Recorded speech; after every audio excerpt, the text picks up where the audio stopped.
Tieši tagad tu uzzināsi, kādas sievietes mīl un izvēlas vīrieši, un kā izdarīt tā, lai pielūdzēji neliktu tev mieru.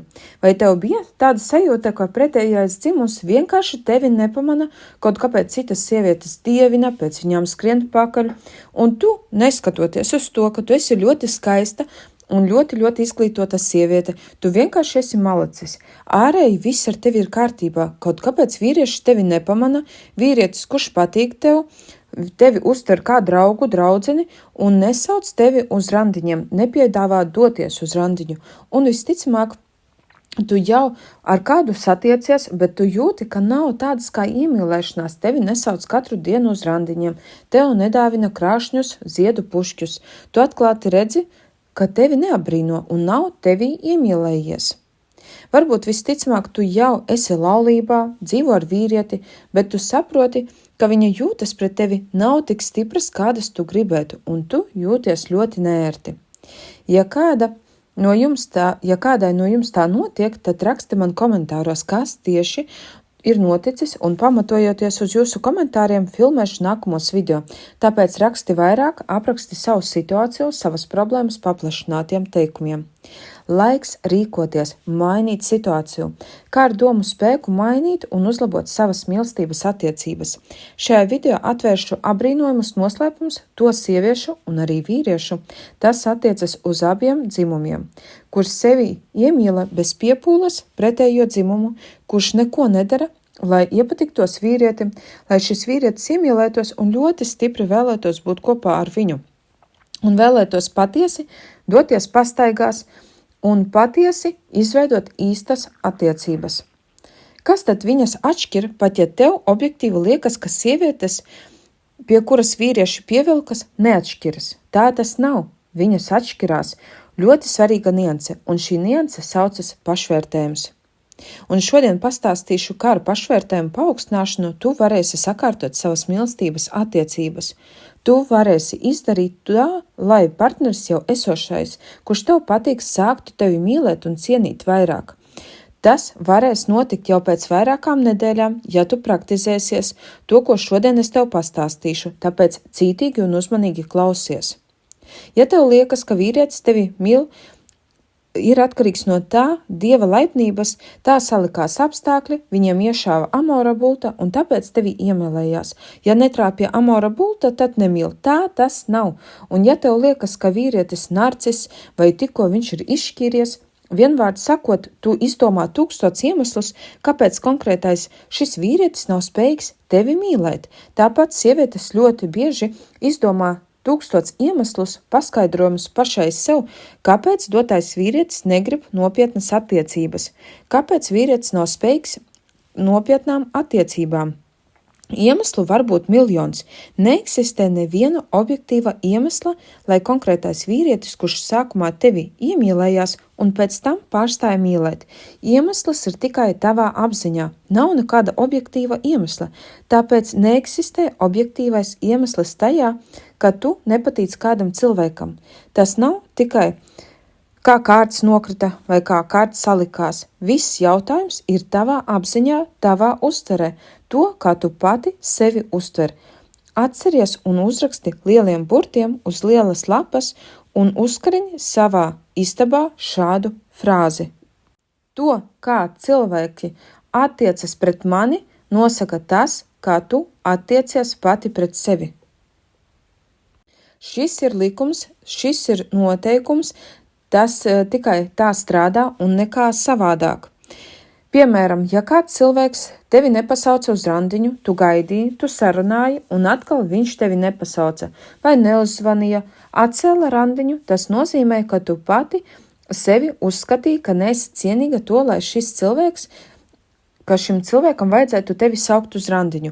Ja, piemēram, tu esi laulībā un tu jūti, ka vīrietis sācis atslābināties vai aizgāja pa kreisi vai vēlas izšķirties, tad tu pati šajās attiecībās sajūti sevi ne tā sieviete, kuras dēļ vīrietis skrien un medīja tevi. Tu nejūti sevi kā karalieni, tu pati sev samazināji savas īpašības un cienīgumus. Tu pati nolaidi savu pašvērtējumu, un tas it kā likās tavam vīrietim arī pārstāt tevi mīlēt. Un tas it kā lika tavam vīrietim pārstāt tevi mīlēt. Vai var visu pagriezt otrādāk? Jā, var, ja tu centīsies, bet labāk to vispār nepieļaut, un tieši tagad, kamēr tev vēl nav liela problēma attiecībās, obligāti sāc paaugstināt savu pašvērtējumu. Tieši tagad. Un ja gadījumā ir radušās problēmas, skaties bezmaksas webināru Laimīgas attiecības. Webināru var atrast mājaslapā www.ligadunovska.com. Tas ir absolūti bez maksas. Izmanto šo iespēju. Tā tu saproti, kā pret tevi attiecas cilvēks pilnībā ir atkarīgs no tā, kā tu pati sevi uztver. Pamatojoties uz to, ļoti daudz cilvēki saka, ka iemīli sevi. Ja tu sevi mīli, tikai pēc tā tevi kāds mīlēs. Tā patiesībā tāds arī ir. Un, protams, viegli jau pateikt, iemīli sevi. Labākā izpratne par pašvērtējumu, tas ir ļoti svarīgs vārds un tā vārda būtība. Ko nozīmē pašvērtējums? Tas ir tas, ka tu sevi tik ļoti cieni, tu sevi tik ļoti sevi novērtē, tu tik ļoti sevi pieņem, mīli sevi, tik ļoti tu saproti, ka tu esi karaliene. Neviens cilvēks, neviens vīrietis nespēja nojaukt tavu sapratni, uztveri pašai par sevi, kā cienījamu sievieti. Un ja tu sevi jūti kā cienījamu, ļoti cienījamu sievieti, tad vīrietis tev to atspoguļos. Vīrieši vēlas ar tevi apprecēties, viņi vēlas būt kopā ar tevi, viņi par tevi cīnās, tas jau ir ļoti augsts līmenis pašvērtējumam. Kad vīrietis cīnās par sievieti, aprec viņu un pēc tam visu savu dzīvi apbrīno šo sievieti. Šī sieviete ir ar ļoti augstu pašvērtējumu, un tā sieviete, kura mūždien nesnāk attiecības, jo iemesli ir, ka vīrieši viņu pamet, vīrieši nezvana viņai, vīrieši neraksta viņai. Tas ir rādītājs, ka sieviete ir ļoti zems pašvērtējums. Nepārdzīvo pašvērtējumu var pacelt. Sāksim. Pirmā metode, ko mēs izmantosim, tas ir Džona Keho. Gremdēties pārdomās, kad mēs nodarbojamies ar savu pašvērtējumu, ļoti svarīga tēma. Kāpēc es esmu cienīga? Un kas manī ir vērtīgs?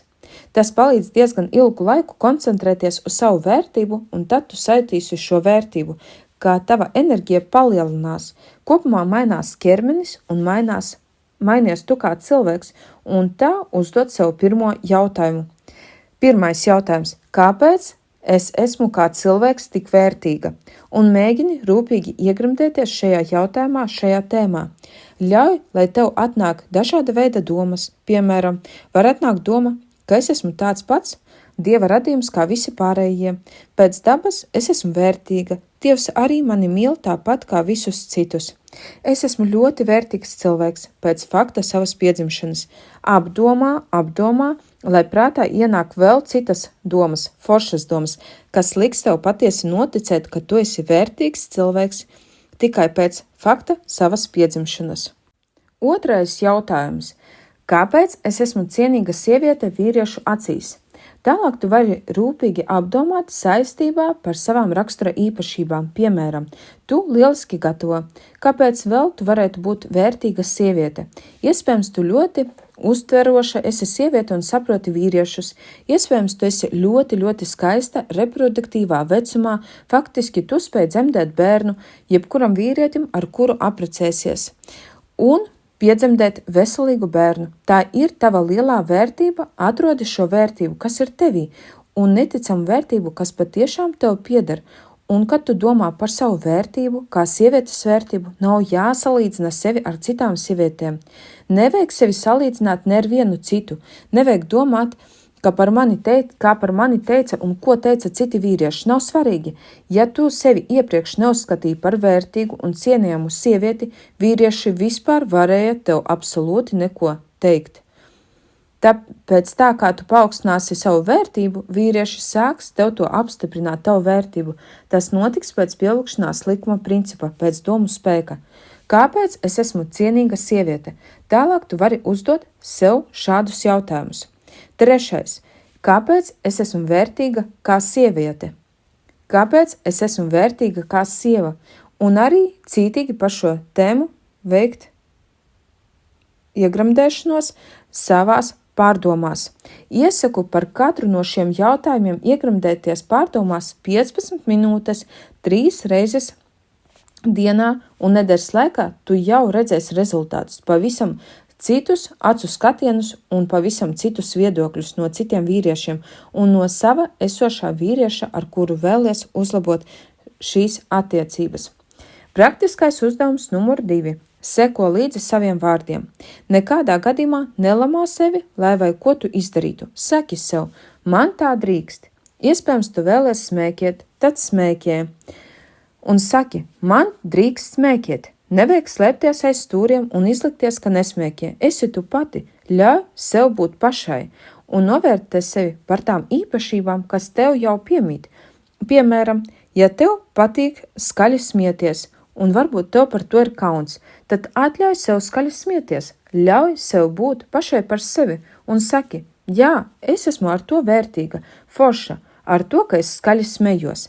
Tas nozīmē, ka visas savas īpašības patiesās, ja tev liekas, ka ir kāda negatīvā īpašība, tas patiesībā nav nekāda negatīvā īpašība. Vienkārši pieņem tās sevi un arī iegremdējies pārdomās par šīm negatīvām īpašībām. Tu vari ņemt 2 līdz 3 savas īpašības un apdomāt, piemēram, tādu īpašību es esmu ļoti gudra. Protams, gudra sieviete tas ir forši, jo vīrietim būs interesanti komunicēt ar gudru sievieti, un viņa patiešām var daudzus gadus uzturēt interesi, jo vīrietim būs interesanti ar viņu sarunāties. Vīrietis ar sievieti var konsultēties par dažādām tēmām, piemēram, par savu darbu. Gudra sieviete ir ne tikai gudra, bet arī tālredzoša, kura vienmēr var izrulēt katru dzīves situāciju. Ja tu esi iedalīta ar šādu īpašību, gudrs prāts, tad tā ir ļoti liela vērtība un novērtē sevi par to, un tad tu redzēsi, kā vīrieši sāks tevi novērtēt par tavu intelektu un teikt, cik tu esi intelektuāla sieviete, skaista un intelektuāla, vienkārši īsts atradums. Izdomā sev pārliecības par sevi mīļoto. Piemēram, es vienkārši esmu brīnišķīga sieviete, un sarunās ar draudzenēm, ar mammu, vienmēr izmanto šīs pārliecības. Ļauj, lai šīs frāzes kļūst dabiskas priekš tevis. Slavēj sevi itin visā. Ak, vai cik labi es uzkopu savu māju. Mana māja vienkārši mirds. Es esmu tik vērtīga. Vai es esmu tik daļrunīga. Es esmu pārliecināta, ka daudziem pašiem par sevi vajadzētu sajūsmināties un apbrīnot sevi. Strādā ar sevi, iegremdējies pārdomās, runā par sevi, tikai labu, nelamā sevi, novērtē savas īpašības, un tad tu ieraudzīsi, kā citi cilvēki sāks izturēties pret tevi, tieši tāpat, kā tu izturies pati pret sevi. Tas ir vienkārši likums. Ja tev patīk mans kanāls, tad piesakojies, spiedz sirsniņu, raksti komentārus. Ja tu vēlies uzzināt, kādā veidā izmantot domu spēku un pielūgšanās likumu, tu vari izveidot savas mīlestības pilnas attiecības ar vīrieti. Iziet no destruktīvām scenārijiem, kad mūžīgi tevi pamet, atstāj vai salauž tev sirdi. Ja tu vēlies saprast, kā to visu novērst, tad nāc pie manis, lai saņemtu bezmaksas webināru par attiecībām, atjaunošanu ar savu mīļoto vīrieti, izmantojot domu spēku, lai to varētu apmeklēt pārēj uz mājaslapu www.līgadunovska.com. Tas ir absolūti bez maksas, par brīvu šis webinārs. Gaidu katru no jums. Un noteikti arī paliec manā kanālā un skaties vēl